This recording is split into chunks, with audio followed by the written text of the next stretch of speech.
Well, here we are again then. We are again, 1st of Feb, or not 1st of Feb, first chat in Feb. First chat in Feb. Happy Feb. I'm glad to see the back of January, to be perfectly honest. I could have, that was all right. I did dry January, and I'm still going. I had a glass of wine on the 1st of Feb, and I decided that I can't be bothered. I'll carry on doing the without. I'm feeling quite sanctimonious. Well, get you with your dry January. Well, I'll tell you one of the reasons is after we did our CX and cider back at Christmas there, look, I still got a bloody headache, even thinking about it. So anyway, moving on. Who are you chatting to this week, Ryan? Who have you been chatting? Thank you for asking, Richard. No, that's quite all right. So, yeah, I had a really great catch-up this week with a guy called Tom Murphy, one of our Antipodean cousins. Tom is an Aussie. Yep. He's living in Devon, living in Exeter, but he runs a number of businesses. But he is he's an amazing guy, Tom, and his website, Life According to Murph, is a great source of all things mental well-being and mentoring. So Tom really focuses. He works with me in the Southwest CX group, and he really helps mentor people to be in a really good state of mind, to be ready for whatever life throws at you. And my God, we need that at the moment. So let's listen to what he's got to say. Brilliant. Well, good morning, everybody, and I am delighted to be joined by Tom Murphy, and Tom's going to introduce himself in a second, and we're going to talk today about positive mentoring. So Tom, tell us about you, your business, what you do, and a little bit about how you've been helping people during the lockdowns. Thank you for having me, Ryan. Great to see you. Yes, so I've owned or set up 7 businesses in my time, and I'm very fortunate to have several businesses still running that I have people helping me run. So I have time now to help other people achieve success, but also find balance in everything they do. So I call myself a business mentor and a mindset coach, but largely I help people enable success in whatever it is they're trying to achieve. My ethos is helping people enjoy the journey. So quite often people say, I will be happy when, whether that be in business or in just anything in life, but what about today? What's the point of being happy when you achieve something? If when you get there, it might not actually make you happy. And if you find that and you haven't enjoyed the journey, then it's really not a great scenario. I love that point you just made, Tom, there around, if not now, when, but more importantly, if you've not enjoyed the journey. And I often reflect about my own business journey, certainly in the last 12 months during the pandemic.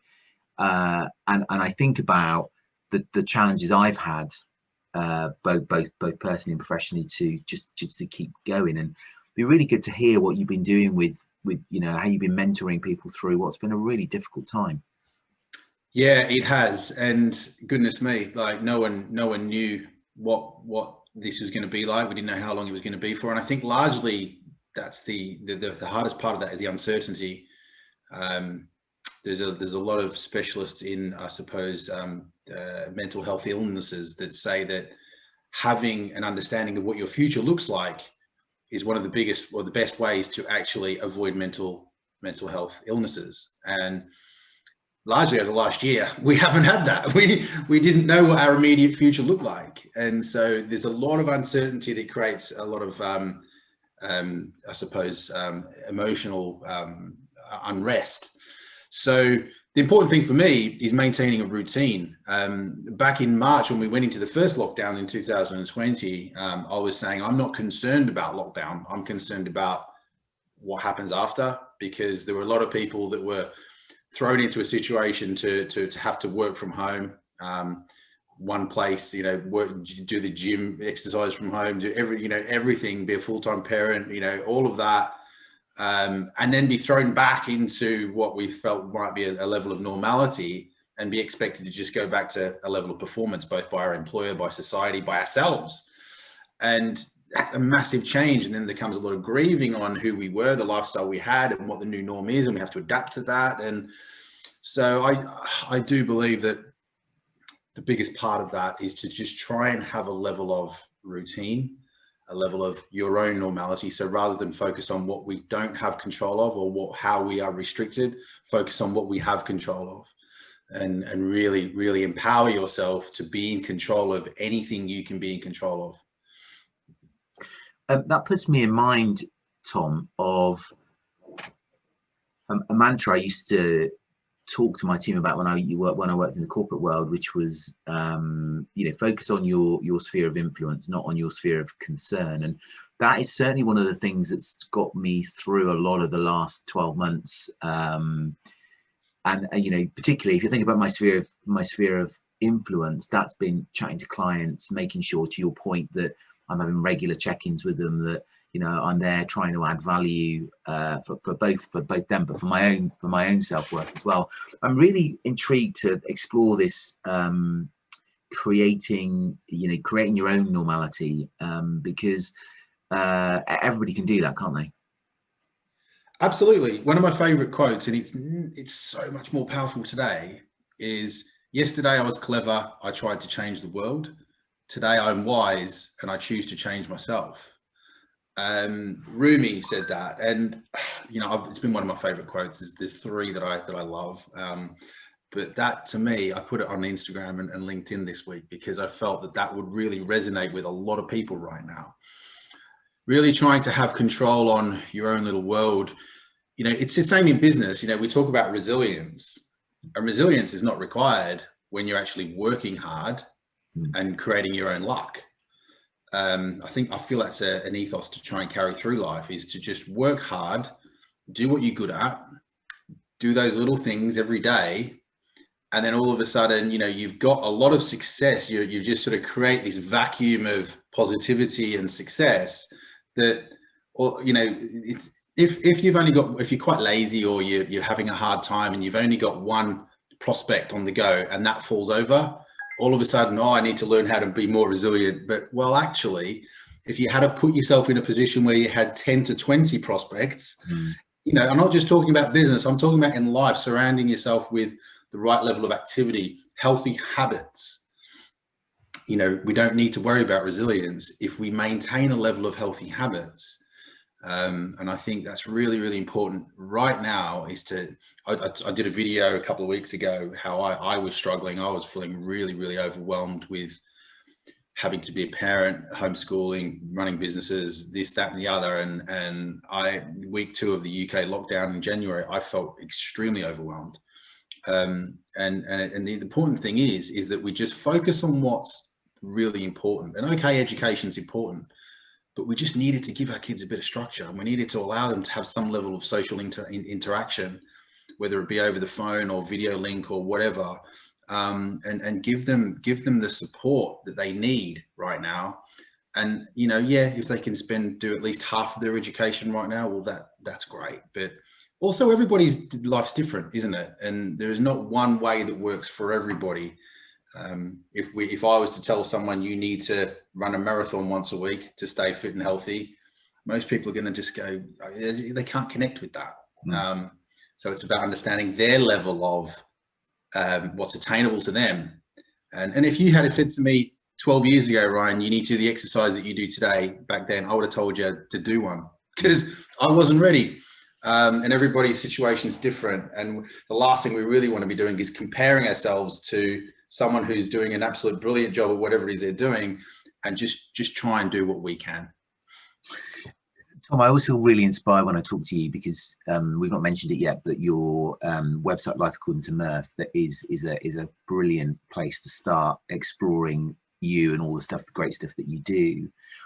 But listeners and viewers of the podcast will notice that recently we've gone international. We had an American contributor a couple of weeks ago, and people will notice you've got an Antipodean accent there. What often strikes me about when I spend time talking to you, Tom, is you've got a really great cut through Aussie attitude to some stuff that other people pontificate around. And you've just done it there, where you said, you know, yeah, you need resilience, but the only reason you need resilience because you haven't got healthy habits. Is there a difference, do you think, in attitudes in Australia to the UK in terms of how, you know, your businesses are coping with this in Australia compared to how people that you mentor in the UK are dealing with that? And can we learn from other countries, do you think? Wow. Yeah, there's a lot there. I don't think we've got enough time to go through all that. And I think, yeah, there is a level of brutal honesty that comes with me.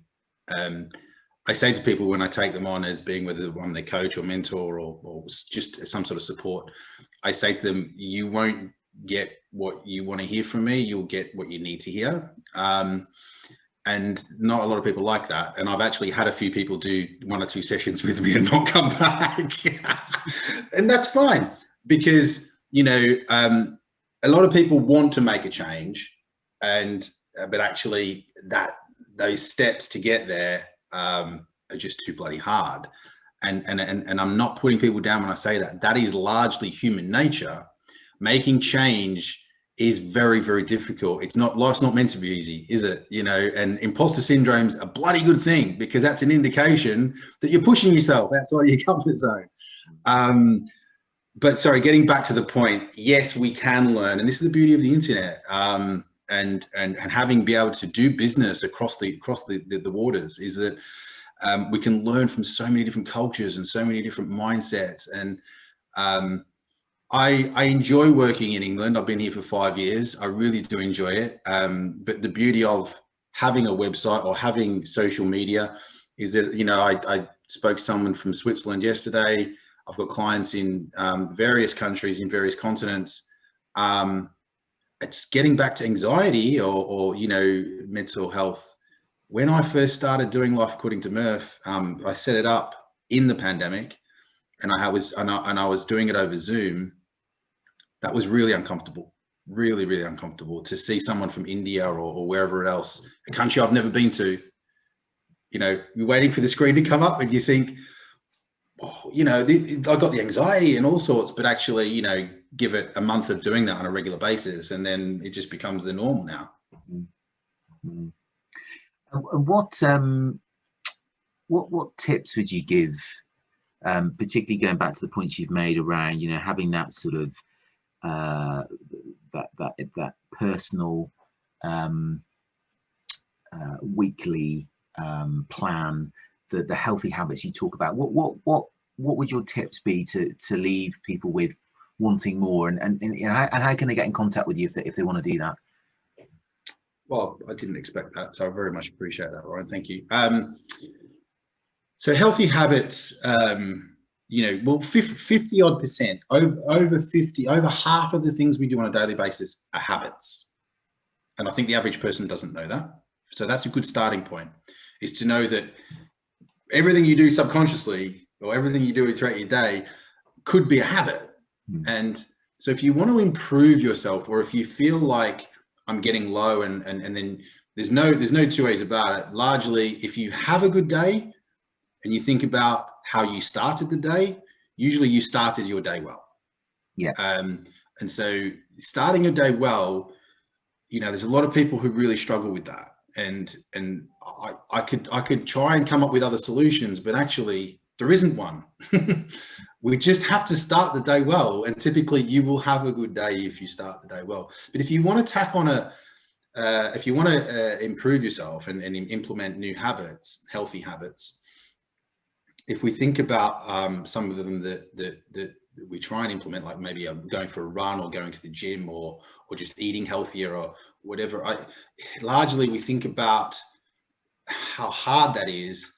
If we can think about a habit that we have, for instance, I've never been good at stretching, but the last 2 years I've really focused, well, probably more so the last 6 months, even more focused on stretching my body, because I'm 46 this year and I want to, you know, I don't want to be feeling sore all the time, and I want to be more flexible. So I tack on stretching into some of the things I do on a regular basis. So if I'm brewing a coffee, I'll do some stretches while I'm waiting for my coffee to brew, you know, because that's a habit that I do every day. And I actually do it 2 or 3 times a day. So this is my thing now. I automatically now, when I'm waiting for my coffee, I do a few stretches. And all of a sudden, healthy habits are there. Yeah. I think that at the moment, we're distracted and we're influenced by too much, way too much. And so we allow ourselves to procrastinate and just go, oh, it's just too hard. But if we break it down simply and say, right, what is my routine in the morning typically? What are the non-negotiables that I do right now? And what is it that I want to improve upon? How can I build that into that? I love that. And I'm sat here thinking, do you know what? The point you've just made around getting distracted and procrastinating is an issue for me, because you know something might pop up on your phone as a LinkedIn post, or you know, you get a call, or you're in the middle of trying to do a piece of work for a client, and you know, the 9-year-old walks in, or whatever it is. And I think, you know, it's having those disciplines and being more disciplined about, you know, I talk to my clients quite a lot about having a model week. You know, particularly business owners, when we're trying to get them to focus on client experience, and have a model week that the organization, you know, defines behind, so that actually clients get a, you know, a consistent experience. And what you've just described actually is something that, from a personal perspective, is blindingly obvious, but it's about but it's not as obvious as you you know, as you would think, because people don't do it. So I think there are some great tips there, Tom, and I've made copious notes here, and I think you and I are going to be having some conversations after this. So look, Tom, I want to thank you for your time. Thank you for some amazing top tips. Definitely one of the best interviews I've done, for sure. Tom, just remind people how they can get hold of you if they would like to continue a conversation. Thank you. Just before I do that, I just want to touch on resilience. I don't mean resilience isn't important, and I don't, you know, we do have to work on resilience. We have to separate that feeling from emotion, that feeling from fact. You know, there's a lot in that, and if people are struggling with that, I'm happy to help them with that. So I don't completely shirk resilience.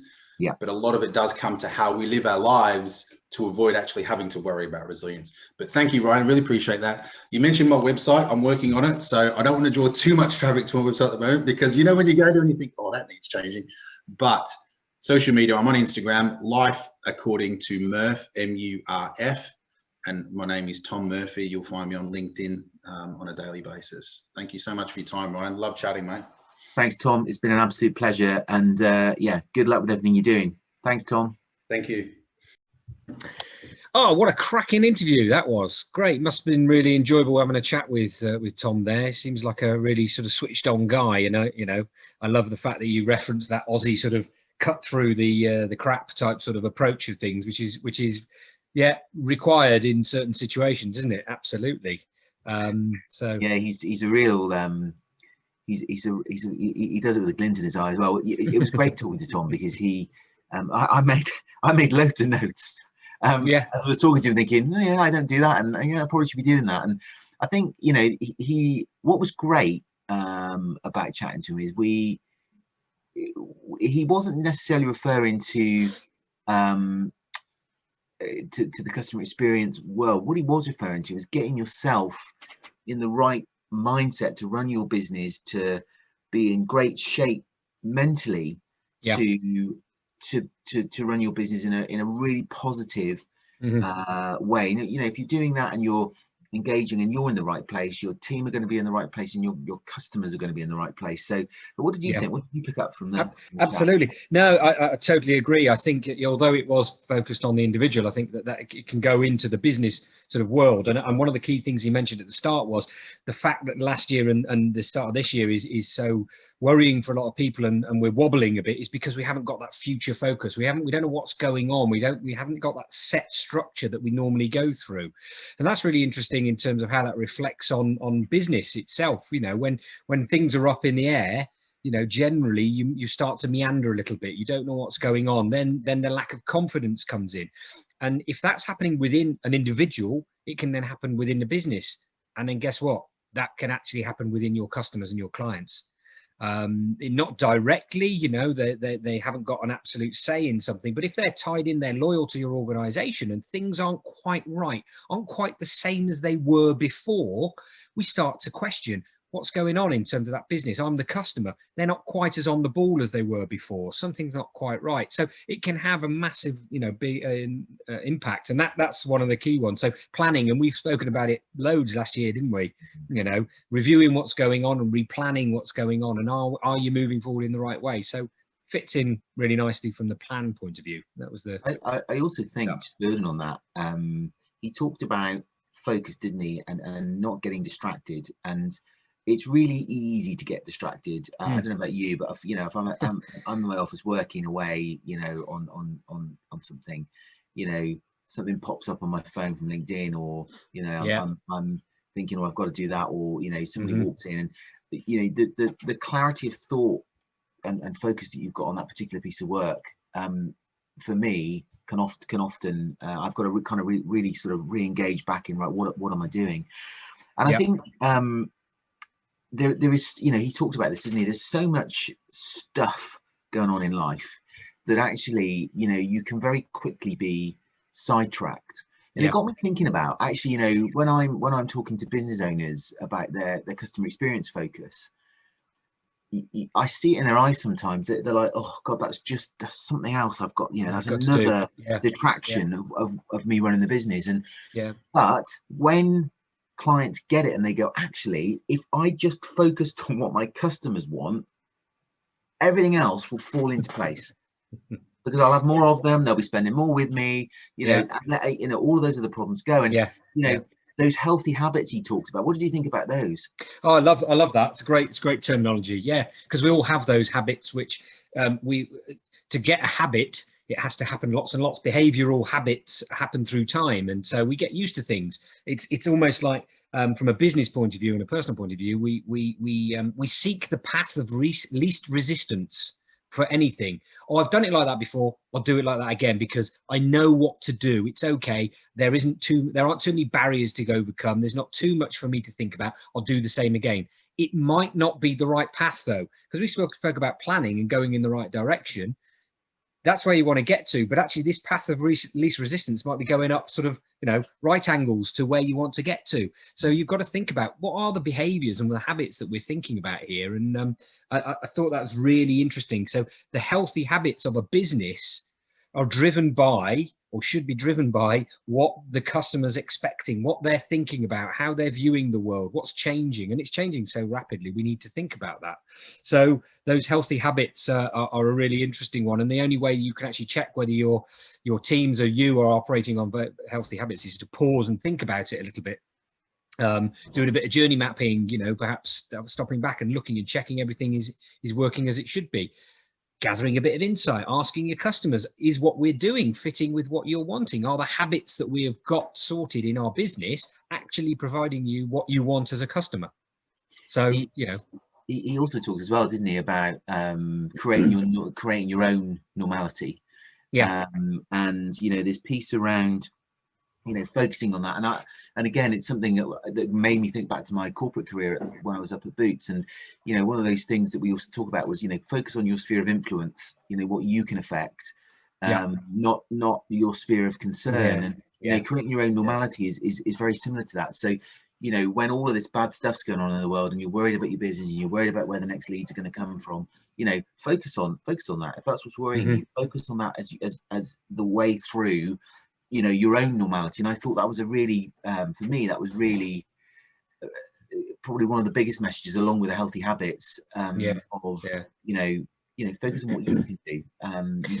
You can't be concerned on what other people are doing. And then also, I think that also alludes to the fact that when we talk about gathering insight from your customers, and certain people go, "Whoa, I don't want to do that. That'll open up a can of worms." Okay, so if that is your view of the world, then why not be asking a little bit more about certain things that that you can influence, that you can impact at this point in time?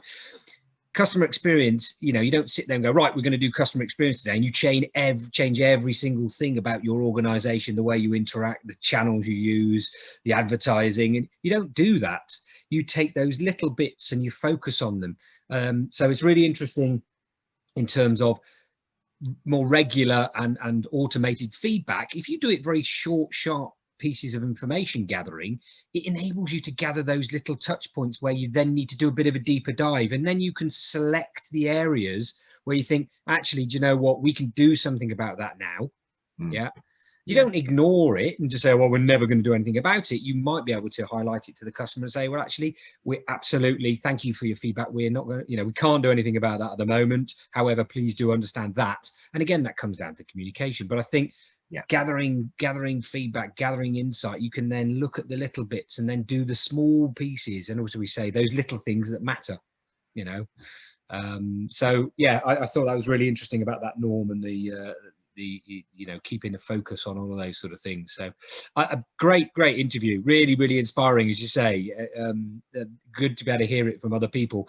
You got these voices sat in your head going, yeah, I must, but I can't. You know, go out and run a marathon. Yeah, I'd love to. Woo. Oh, really?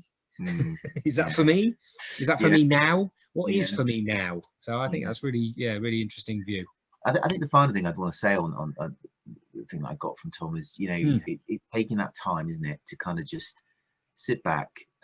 Again, it reminded me of my time back in corporate world, where I used to call it my Costa moment on a Monday morning, where I have just, you know, half an hour sat thinking time in my diary, where I just sat there and I think about what I need to do that week. How am I going to be myself?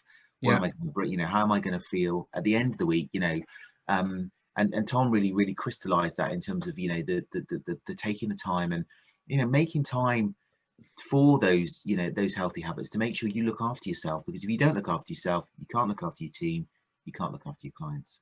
Yeah, absolutely. And it's nice and simple stuff. You don't need to do massive of it. It's sitting there, as you say, having a moment of reflection, breathing, concentrating on your breathing. I know somebody who's a voiceover artist, and she talks a lot about the whole idea of taking time, breathing, and all of those sort of things. And it doesn't take long, because you can do it sat down. Nobody needs to know. Exactly. So it's all good stuff. It's a great little different way of looking at the CX side of things at the moment, and hopefully viewers and listeners, that has given you some ideas about yourself and your teams and your customers as well going forward. You know, there's loads to consider from the customer experience point of view, so which is great. So if you like it, please like, share and comment. Share what we're doing. We're getting increasing numbers this week, which is great. I think next week we're going to have a generalist warble, aren't we? We're going to be talking about, I think so, the opportunities in February. Yeah, I think we'll have a look at that, see how things after the first month of 2021. We'll do a little bit of a sort of a stop and look into the future of this 2021, where we find ourselves and what's going on, and all of that lovely girt stuff, as they say down in our neck of the woods. Look. Yeah. Right, Babber. Well, see you in a week then. Yep. I've been Richard Knight. I've been Ryan Huxtable. Thanks for listening and watching.